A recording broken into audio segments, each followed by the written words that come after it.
What are we discussing on today's Locked On Diamondbacks podcast? Well, it's crossover time with Locked On Padres host Javier Reyes to discuss the upcoming series D-backs versus Padres and which team has the most to lose among the wildcard contestants if they miss out on the postseason.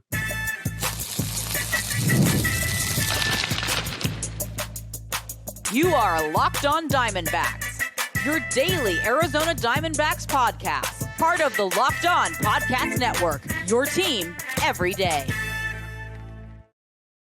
Welcome into the Locked On Diamondbacks podcast, part of the Locked On Podcast Network, your team every day. You're listening to who? The always charismatic host of this podcast, Millard Thomas. Today's episode is brought to you by Booking.com. Booking.yeah. The right stay can make you a fan of any city, even your baseball rivals. Book today on Booking.com, the official accommodation partner of Major League Baseball. Get the Booking.com app today. And thank you for making Locked On Diamondbacks your first listen every day. I would not be able to do this podcast without you, my loyal listeners, sharing, subscribing, reviewing, doing all that so I could do this podcast for you. Thank you. It's free. It's available on all platforms. So please continue to tell your friends. And one of those platforms is YouTube. Please hit subscribe to Locked On Diamondbacks on YouTube. And now, without further ado, let's get into the crossover with Javier Reyes of Locked On Padres.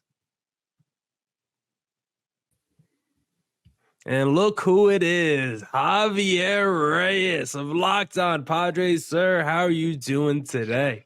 I'm doing pretty good, man. Just hanging in there. First of all, I want to start off this show by saying RIP to the Oakland A's and the Coliseum. Just got to give a quick shout out to them. I feel it's a big enough story to even get a shout on our show. But, shouts to them. John Fisher, you stinky winky. Man, I'm excited to be here, man, to talk about real baseball teams. You know what I mean? Real baseball teams that have ownership that usually does something and doesn't just, sit on their butts and buy extra yachts or whatever rich people do. So really excited about this, man. Last season, last series of the regular season. And honestly, what's crazy is it's an important series potentially. Yeah. There's actually some weight to this. Don't get me wrong, the Padres have clinched the playoffs, but even still, there's some importance here, so we'll have to see how it goes. Yeah, we're going to talk about all that importance, but I actually want to start, Javi, on the point you just made. We're here. It's the finale. Man. It's the end of the regular season. Just how does it feel to finally get to the final regular season series of the year? It's so funny, the ebbs and flows of a baseball season where you start off you're locked in every day. I'm joining your fantasy baseball league. I'm yeah, let's draft. Yeah. Then you go through a little bit of a dull side or whatever. Who won? Yeah. By the way, for those who don't know, Millard Thomas has some sort of very odd hex, a dark magic hex with cosmic entities following him. I have never seen anyone genuinely in my life, with maybe the exception of my one friend who won our fantasy football league 3 years in a row, pull off the nonsense that this man's pulled. Even in other sports, fantasy football, he had the least points scored in our league and won that year, and I had the second most, and I didn't make the playoffs. There's something going on with this man. I don't know what it is. I'm locked on, baby. But let me not distract you, Javi. Let's get back to your point. How does it feel? I know you want to lament in my championship, but how does it feel to be here finally? Look, it feels pretty good. You go through the ebbs and flows of it, and especially for I guess on the Padres side of things, it was a lot of thrill. I mean, the Padres aren't they're never going to be a awful team to watch because there still are stars. The same thing was the case last year, even though they underperformed and it drove me to the brink. You still had stuff to watch for. You still had hope and whatnot. And that's what happens when you have, good ownership and good GM and all that stuff. But this Padres team was very inconsistent to start, but they did have some fun moments. The Chicago Cubs come back, stuff along that line. And then everything just ended up clicking later. And for me, that's when it really went into full overdrive. And I feel like once you get to that point in the season, you're right near the deadline, you get a little bit tired, the deadline picks you up. And from that point on, it depends if you're good. If you're good or if you're buying whatever it is, then you can still care for lack of a better word. That doesn't mean that if you're a seller, it's over, as we've seen with the Detroit Tigers, who decided to win 28 games in a row or whatever, right?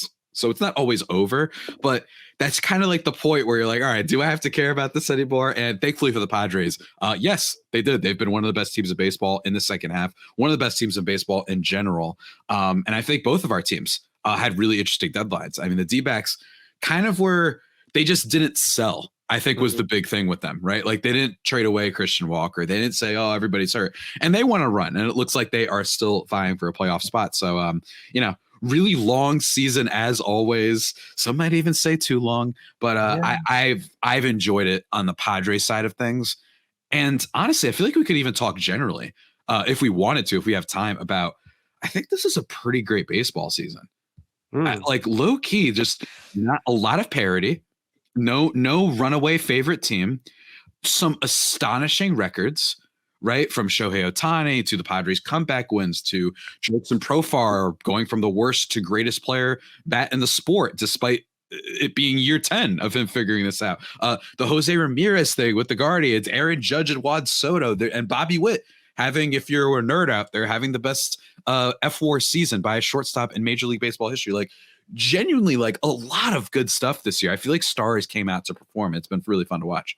Yeah, on a macro level, I think the parity that you just hit on is huge because when you look at this MLB season as a whole, you don't have that one team that won 105 games and dominated the regular season and have that plus 200 run differential. Like your team right now in battle to potentially win the division, win the NL West. I mean, the NL East, I mean, the Phillies have dominated the whole year, but the rest of that division between the Mets and the Braves have been super close. You look at what's happening in the AL wild card race right now. The Orioles were at one point division leaders for a majority of the season. Like there's been a lot of parity with the teams at the top. It's been very close. And I think for the first time in a while, like, is there really a true favorite when you look at this MLB season? Like I look at the American League, it's like Yankees, Astros, and then it's like kind of thin after that. And then I think in the National League, there's like 5-6 teams that you can make an argument and a case for going to the World Series. So like I think there's so much parity right now when you look across the sport, like you mentioned.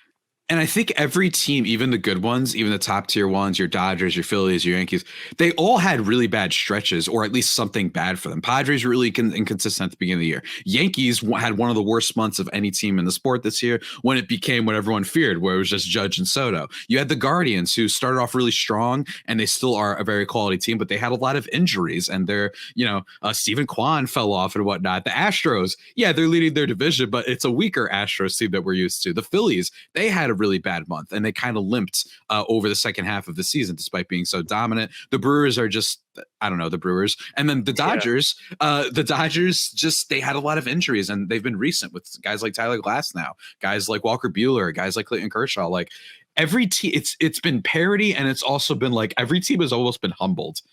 In a way, very weirdly, like it really has been a true grind.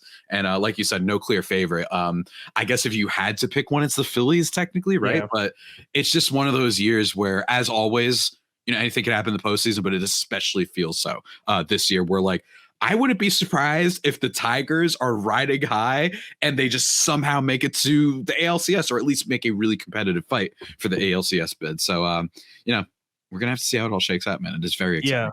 I think the Phillies are probably the choice right now if you had to pick a team to win it all, because of what you just said, where it's just so much easier to make the cases for the other teams as to why they aren't going to go all the way. When you look at that Dodgers rotation and Glass now making, one more start than his career high, and then his season ends. Yamamoto coming back, he's looking a little shaky. Like the Yankees, little top heavy. Like if a Judge or a Soto goes down, like what happens to the rest of the team? So I think there's like obvious flaws with a lot of these top teams outside of the Phillies, who you look up and down that roster from the rotation to the lineup to the bullpen, like everyone is kind of just having a great season. So it's definitely feeling like it's Phillies versus the rest of the competition right now in Major League Baseball. And I want to ask you, Javi, about the importance of our series coming up in segment number 2 here on our Locked On Diamondbacks, Locked On Padres crossover. But this episode is brought to you by Booking.com. Booking.yeah. Explore those U.S. cities you always secretly want to learn more about. With hotels, bed and breakfast, vacation rentals, resorts, and so much more on Booking.com, you might just find your perfect stay, even in your baseball rival city during postseason. Maybe it's time to test your baseball's competition stadium cuisine. Luckily, on Booking.com, you can find the stadium stay that's just right for you. Booking.com delivers exactly the right U.S. stay for you, no matter what team you're rooting for in the postseason. Booking.com can make you a fan of any U.S. city. The right stay can make you a fan of any U.S. city, even your baseball rivals. That means D-backs fans, even San Diego and Los Angeles, you can even be a fan of with Booking.com. So go book your accommodations today on Booking.com. Booking.yeah.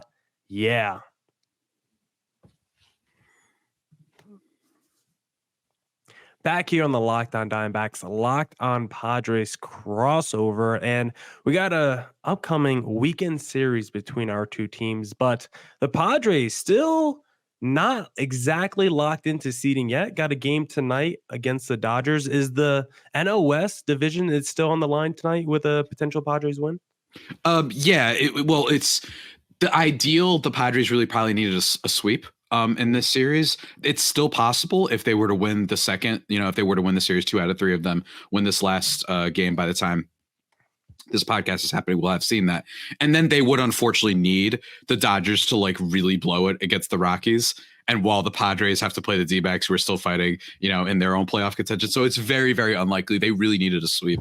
But bottom line is we got them scared for a minute, man. And as people may have heard this week, that little postseason clinching triple play was quite the sight to behold. So, nice. Yeah, that was just one of those things where I was like, man, Millard, I'm so close to saying that, like, no matter what happens in the postseason, I'm good. Because this season's just been so ridiculous. Like, they threw a no-hitter not too long ago, and I almost forgot about that. I think a lot of people forget about that. It's like, yeah, they threw a no-hitter like 2 weeks ago. So just absolute madness in that regard. But yeah, and then depending on how this series goes, if the Dodgers were to drop, let's say, 1 or 2 games, and then the Padres were to sweep, or if the Dodgers dropped all 3 and the Padres got 2, maybe we'd have something in there. Because I know that like they own the series against the Dodgers, I'm pretty sure. I think they're like 8-4 against them this year. So maybe that would be in their kind of purview, but we'll see, man. And I know that this postseason picture, man, I know you must be checking every day. You're like, oh my gosh, I'm checking the what other teams are. I'm checking the Mets and Braves. I got to make sure that if my team blows it, we don't get kicked out. I know it must be really nerve wracking. Well, that kind of leads to my next question, Javi, because like you just said, it's a lot of variables, a lot of stuff that has to happen and go the Padres' way for them to take the division. And so basically, you're kind of locked into where you are already, right? It's kind of, if you win tonight, still your chances of winning the division are very low. So I want to ask you, why not look at this weekend series like your bye? You're not going to win the division. You're not going to get top 2 seeds. So let's make sure we rest our players this upcoming weekend series. We might face each other next week as well, right? You don't want to give anything away this upcoming weekend series. D-backs desperate for their playoff lives right now. They need this weekend series. How about the Padres? Do the D-backs a solid. Take, this series off, rest Tatis, rest Machado, rest the Ceases, rest your guys, let the D-backs get in. Don't show anything to your opponent that you might face next week. And then let's gear up Monday or Tuesday whenever we have to face off in the wild card round. Let's make it happen. That's good stuff, man. First of all, I just want to say you really sold me. That was great. And hey, as someone who's a fan of a certain football team that should have, pulled out all the stops that we could have got the tie, we could have made the postseason. I understand the vibe of what we're going for here. And I think that there's a chance you see a version of that. I could see that, particularly with the pitching. This weekend, we're seeing that it's Martin Perez, Yu Darvish, and Michael King expected to be the 3 starters. I think that Martin Perez will pitch, and I think Yu Darvish will pitch. I think that there is value in Darvish just kind of coming off the IL somewhat recently. He had his personal stint as well. So maybe him going out there and just pitching as playoff competition. And also he's a work ethic freak. So it wouldn't surprise me if he's like, no, I'm pitching. I got to get back into the zone. Get back into my routine even more. Cause he is very particular and kind of, notorious for how much he, works at his craft and how much he really has a steady routine. Martin Perez, I think, is the perfect type of pitcher that like makes sense for them to use right now. And then Michael King, I think, could affect the D-backs. Depending on how this shakes up, if they're no longer playing for anything, Michael King is expected to be the Sunday starter. If they aren't playing for anything, not only has Michael King just been unbelievable, probably the best overall pitcher for the Padres this year from the Juan Soto trade. I think that if they're not playing for anything, Michael King has never thrown this many innings before. So I would not be surprised, D-backs fans, to see him be pulled. I think Perez and Darvish will make their starts. I think. I'm pretty certain it will be Perez. But I'm like 98% sure that it's Darvish. I'm 100% sure that if the Padres are not in it, I don't think you see Michael King on Sunday. I think they say, we'll give him a little bit of a rest, get him revved up for the playoffs, and the rest is from there. Because again, he has not pitched this many innings before. He's never been a full-time starter to this degree before, if you just look at his time with the Yankees. Well, that puts a lot of pressure then on Merrill Kelly to deliver in game number 1 so we can knock the Padres out and just lock them into their seating so we don't have to see Michael King on Sunday, because if the D-backs lose game number 1 and Michael King is still slated to go Sunday, D-backs next 2 starters will be Jordan Montgomery and Erod, and they have been shaky, to say the least, this season. So I do not want to see those 2 guys in 2 pivotal matchups for the D-backs postseason hopes and, hopes to stay alive in the playoff race. I do not want to see those guys. So hopefully that doesn't happen. But let's play out a scenario, Javi, where the Padres lose tonight, and now you got the D-backs 3 games back of the Padres, but still a chance with a sweep to move ahead of them in the standings and host the wild card round. Is that something that like matters to you? Do you care about hosting the wild card round, knowing you probably don't have an opportunity to go on the road again come the postseason if you don't make it out of there? I feel like we've talked about this before. Just like the decreasing relevance of a home field advantage, I think, is something that people have talked about a lot. But yeah, man, I still kind of want it because the Petco Park, as it's been shown many times, goes absolutely bananas with this team. They're still top 5 in its fan attendance this year, and they go even more nuts for the playoffs. You saw 2 years ago when they beat the Dodgers, with their home crowd, everybody absolutely going nuts. So I could see like there be a preference in hosting. Although frankly, my bigger preference is who they're playing. If it started today, and by today, I mean by the time everybody's watched this, it will be a day from what I'm about to say, that the Mets are going to be the team apparently that they'd be matched up with. And if they were to win that, they'd play the Dodgers, and the D-backs would get to play the Brewers. So kind of basically the same thing as last year. And frankly, that makes me really sad because I kind of like the Mets and I hate the Brewers, and you guys are going to sweep them again. And everyone's going, oh, the Brewers. Yeah, I love every year. Every year, nobody sees it. Everybody year, they're like, wait, what happened? Javi, I gotta say, I love this because I've been on an anti-Brewers like agenda last month. Anytime I've done a crossover with someone and they even mention the Brewers being good, I'm like, hey, let's relax. They're good. One of us. We know what's gonna happen in the playoff, guys. They were an American League team the last time they made the World Series, and y'all want to talk snap because you have regular season success, regular season merchants, Millard. Let me tell you, regular season merchants, absolutely. Yeah, I don't understand there. I don't understand the love for the Brewers. I know on paper, good pitching, good all this, but I can't see Colin Reyes starting game 2 of a playoff game. I don't know if that's going to happen. But and no Christian Yelich either. And no Christian Yelich. Yeah, no Christian Yelich. Very shaky stuff. And I actually do want to ask you. I'm going to be so mad if you guys sweep them again. I'm just like, this is stupid. And we're going to talk about the scariest matchups in segment number 3. But I will say, as a little preview, I will be gracious if we can bring on the Brewers once again in the postseason. I will be looking forward to that matchup if it does happen. So that is a little preview for segment number 3 as we talk about the teams who have the most to lose if they miss out on the postseason and the scariest matchups for the D-backs and Padres in the playoffs in segment number 3. But hey, if you love playing daily fantasy sports, then I suggest using Prize Picks, because Prize Picks is America's #1 daily fantasy sports app with over 5 million active members. It is the easiest and most exciting way to play daily fantasy sports. Unlike other apps, on Prize Picks, it's just you against the numbers. All you do is pick more or less on 2 to 6 player stats projections and watch the winnings roll in. You can now win up to 100 times your money on Prize Picks with as little as 4 correct picks. Prize Picks is the best way to get in on the sports action in most states, including California, Texas, and Georgia.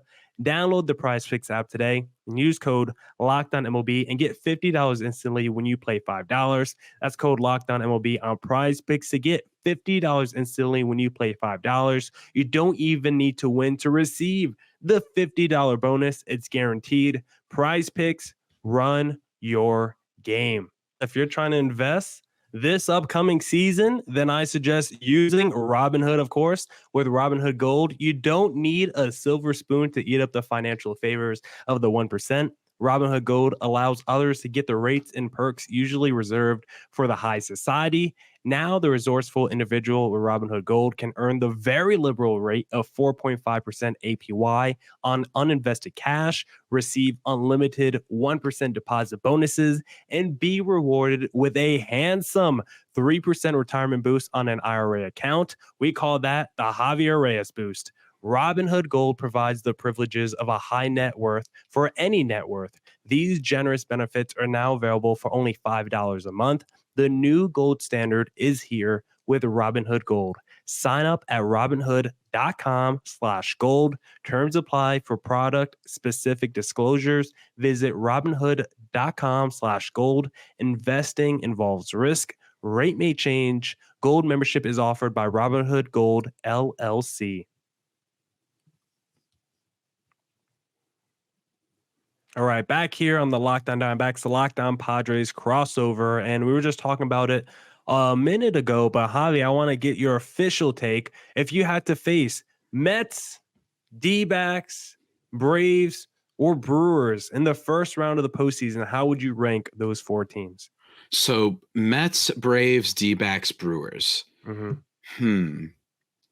I will say, I think that when we're talking postseason, I like to incorporate vibes a little bit because it does become such a crapshoot. I think that the Braves, so number 4 for me in terms of least scary is the Brewers, as always. Until I'm proven otherwise, just a zero aura franchise. You know what I mean? So I need to be proven otherwise. The Braves putting number 3 feels wrong. It just does. I don't know what it is, but the Braves, I don't like how much their whole team underperformed this year. And don't get me wrong, I understand. Like, we've seen the baseball playoffs before. It would be so peak Braves for them to come in there. It'd just be so annoying if they did that. But I don't like that literally every player outside Marcell Ozuna, for the most part, I'm sure I'm missing one, has underperformed. Then I'd put D-backs too, only because I'm going to tell you why. Dumb reasoning. I'm going to go by the process of how sports work. Usually when you go far one year, you don't go quite as far the next year. That's all. That's literally my main reasoning. And also just because I think that it would have been better for them to have seen Eduardo Rodriguez and Jordan Montgomery like kind of in their usual form before entering the postseason. The same way the Padres have that problem with Joe Musgrove and Yu Darvish, but they have shown it recently where it's like they look like they're back. We haven't seen for sure that those two are back, so I'm going to put them second for those reasons. And number 1 would be the Mets, which unfortunately the Padres may be slated to play. They've got this aura to them. The fact that Francisco Lindor, my king, basically carried them for like a whole month and a half. And then there's just a little bit of a vibe to that team, a team that had all the worst vibes because frankly, their fan base overreacted. Let's just be real. Their fan base completely overreacted to not their team being bad, but this idea that it was over and they're back to being just like the Bernie Madoff era. And it's like, no, like Steve Cohen ain't falling for a Ponzi scheme, man. Like you're still good in that regard. And, you know, their pitching has been really good for a while now. And again, there's just something about it.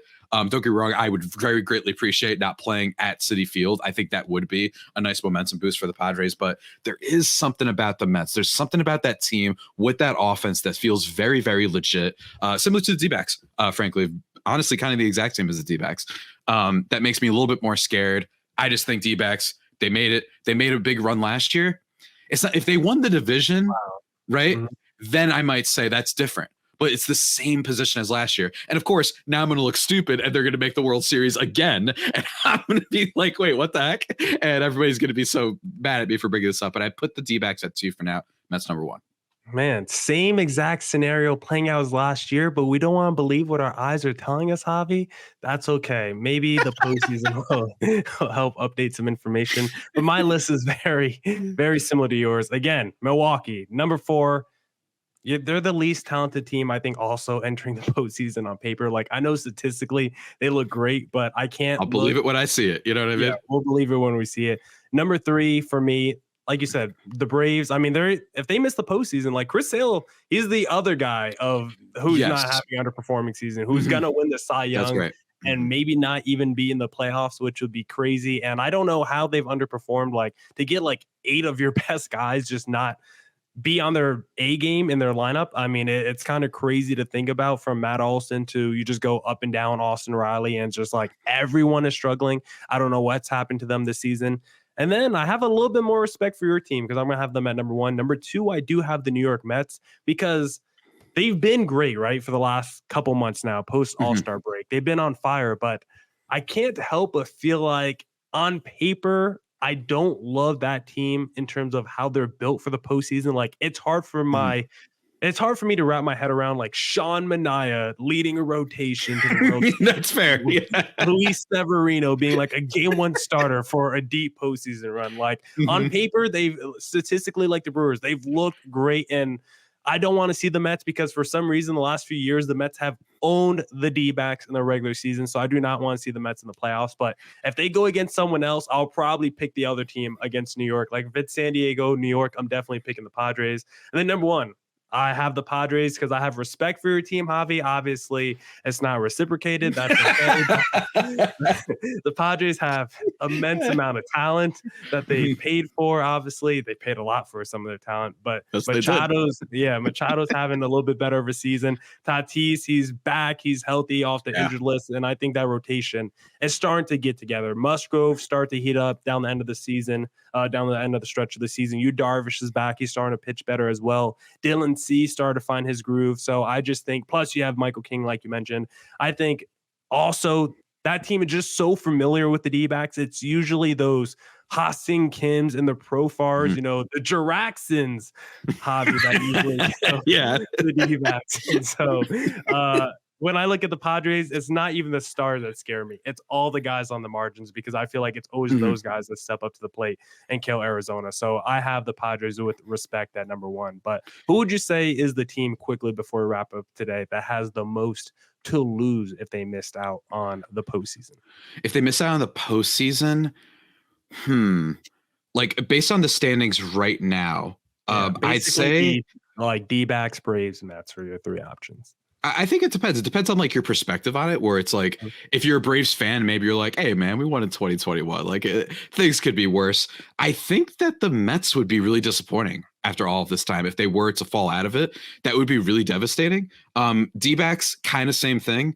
I'd say it's between those two teams, and then frankly, I just think that in general, the whole point. Maybe that's the next podcast we got to do is just who's going to be the most disappointing if they were to get bounced early in all of MLB because man, there's a lot of contenders for that because any of them can happen, right? So every single team can lose very, very quickly. I think this year, the Yankees. Do you want to see sports that are just cooking them nonstop? You know that's going to happen. So I'm excited for that. But I will say I think it's the Mets because of all that money being spent. It would Yeah. just be a real shame to like almost like they faked you out. It was a red herring. Like, just kidding. Lindor got hurt for the last like week and a half, and that's what you're not going to make it. So I could see that becoming a thing. While the Braves can count on the fact that similar to last year's Padres, it's almost like, do you believe it? Do you believe that Austin Riley, Alzi Albies, Ronald Acuna Jr., Matt Olson, all these guys are not only going to be either not healthy or not as good, but that the Braves will find a way? There's just this feeling of we'll be back at it next year. Don't worry, we'll retool. As opposed to the Mets, where I think they'll still be an okay team. They still got good players on there, but it's not quite the same. It feels like there's a little bit of a flash in the pan, lightning in a bottle moment going for them right now. Yeah, I think I totally agree. I think the D-backs have a strong argument for Mhm. this kind of discussion because the first year you finally have some expectations. If you Mhm. falter down the stretch after being arguably the best team for like a 3-month period, having the best offense in the sport from the start to the finish. If all of a sudden you miss the postseason because of poor play the last 3 weeks, I think that'd be really disappointing. But at the end of the day, the New York Mets have the highest payroll in Major League Baseball, and one of their premier players, Pete Alonso, is an upcoming free agent. So if you miss the postseason, mixed in the opportunity that Pete Alonso could leave in free agency, I just think there's a lot at stake for New York Mets right now. Even though this is a team where I actually don't believe in like their World Series ceiling, like if they don't miss the postseason or if they don't make the playoffs, I'm not going to be like, oh, that was a contender that just missed out. I actually don't love that team in terms of their on-paper talent, but there's still so much invested in that roster. I still think it would be a major disappointment if they miss the postseason. Any last-minute departing thoughts before we leave today, Javi? Yeah, not to mention Christian Walker being a free agent after this season, like one of the most underrated sluggers in the game right now. So yeah, I agree, man. It's a little bit of a toss-up, but whatever happens, man, this playoffs, they might be special. They might be special. And I'm not just saying for our teams, just in general, there's something in the air. I smell it, man. There's something going. Yeah, I smell something, man. I think we might get ourselves a little bit of a classic here. And not to mention, we both hate him. It's kind of cool that Shohei Ohtani is going to make his playoff debut. Let's be honest. All right. And we're deep enough into the podcast that people might not hear it. So, but let's just be honest. It's really cool. The same way I would say the same thing if Mike Trout was on the Dodgers. It's just, as a sports fan, it stinks to have best talent that it's not their fault. They're just completely languishing away. So, that's just kind of cool. So good for them. I think if the listeners want to know, are we going on the road to San Diego for D-backs Padres? I mean, maybe we might have to if that were to happen, because I won't be here like the beginning of October. So if the series were to happen, it would probably be after that. We might have to, man. We might have to. I don't think we have any choice. Hey, I got a friend in San Diego. He's got a place. So, okay. We might have to do it. We might have to do podcast live at the stadium. I don't know, man. That'd be kind of hype. Can you get credentials, please? I'll try. Yeah, right. Can we please? Please get a credential. That's it for this edition of the Locked On Diamondbacks, Locked On Padres crossover. Check out Locked On Diamondbacks wherever you stream your podcasting platforms. At CareerTimes24 for my personal account on Twitter, Miller.Thomas123 for the personal on Insta, or look up Locked On Diamondbacks on both Twitter and Instagram for the show handle. Javi, where can the listeners find you? You can find me on Twitter at Javipeno, JAVIIPENO, or at @LO_Padres, or my writing at Just Baseball, or my other podcast, Baseball versus the World.